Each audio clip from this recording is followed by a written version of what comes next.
Campo Duterte. Why did it come to this? Bakit nangyari ito?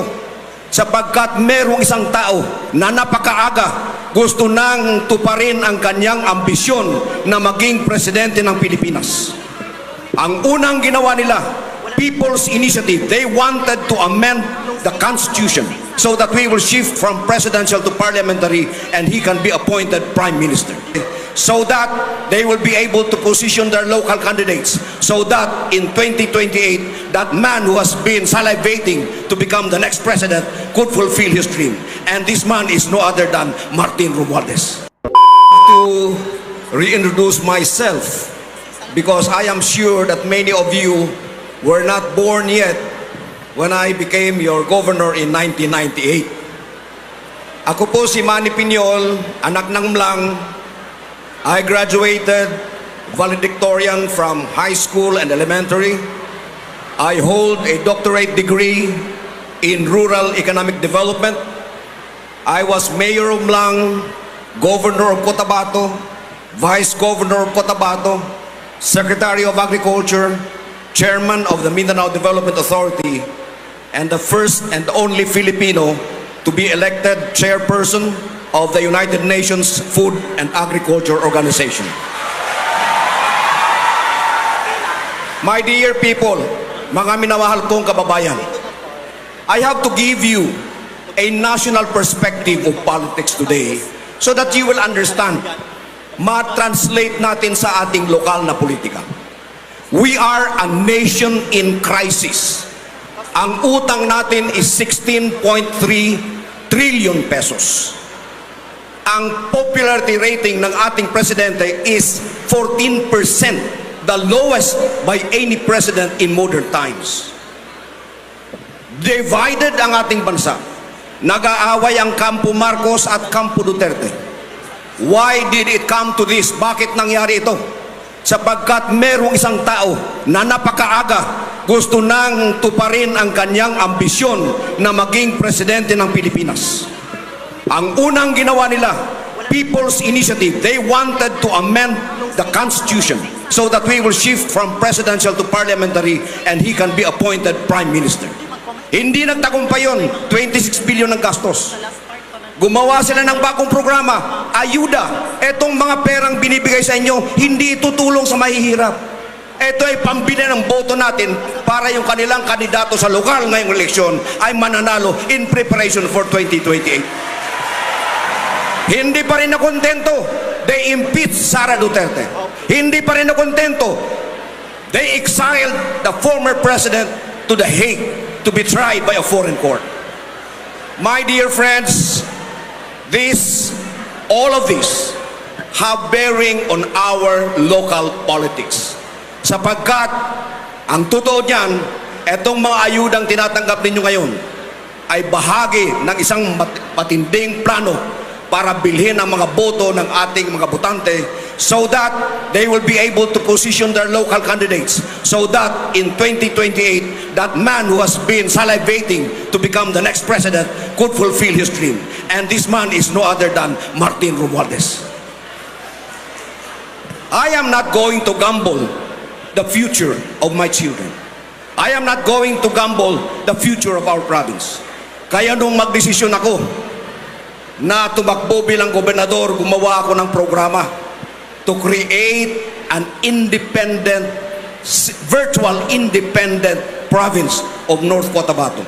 Agriculture, productivity, food sufficiency, jobs for our people, health, at lubos sa lahat, scholarship for our children. My dear friends, we will focus on agriculture. There is no other way. Ang palay ngayon, 15. Ang bigas, 60.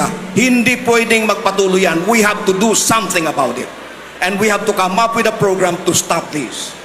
By doing improvements in agriculture, we have to go back to the basic.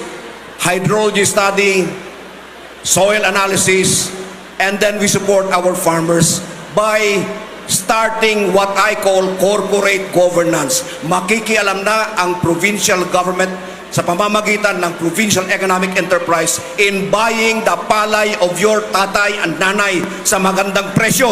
at ibenta natin sa lokal na palengke sa magandang presyo. We will also support our corn farmers by buying their corn at a good price and, of course, selling feeds, supporting our livestock and our poultry programs. We have to go back to the basic issue of sending our children to school for free. We have to go back to the basic service of government to provide health, libreng ospital na ginawa na natin noong akong gobernador ninyo. Meron pa akong 6 minutes, 6 seconds. Sorry, I was interrupted at 6 seconds. Nawala tuloy ako. So, babalikan natin yung mga programa. Anyway, we will have question and answer, and I will be able to answer some of the questions later today. Thank you. At ang tanong po natin ay, bilang tumatakbo sa posisyon na pagka-gobernador, sa pagkakataong ito, ano sa palagay ninyo ang inyong magagawa pa na hindi pa nagagawa ng nakaupo sa kasalukuyan? My experience as former Agriculture Secretary actually widened my perspective in the field of agriculture. And I will use this to the hilt.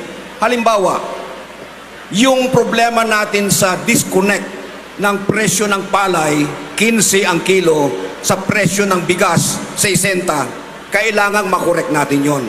And the only way to do that is for the provincial government to establish an economic enterprise that will participate in the procurement of the palay from the farmers at a good price of maybe 22 pesos per kilo. At ipagigiling natin yan, ibibenta sa bigasan ng mga barangay within our communities at 45 pesos per kilo.